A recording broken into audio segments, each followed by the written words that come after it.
mehribanlarımız,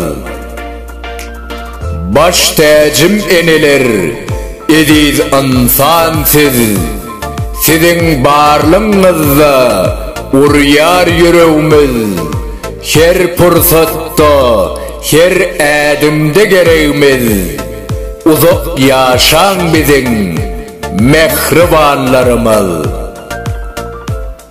Dünya dörep, sizin sarpağınız uluy, sizin üçün kalpler sevgiden doluy.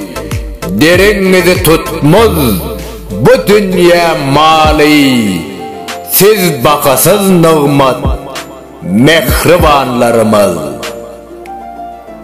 Enelerin cennet ayak astında, enelerin ornu başım üstünne, mukaddessiz adamzadın neslinne, Kâbe tay dengelin mehribanlarımız.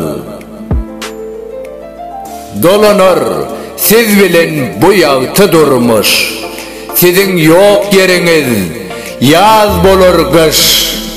Veys aydır toyçu sözler, size kurbanır bu baş.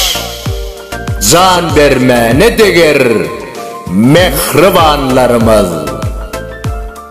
Mehriban enelerimizi, kâbelerimizi vasf edip setere geçirin şahir Veys Kömekov, Okan Alpbarcı Toyçu Hekimov.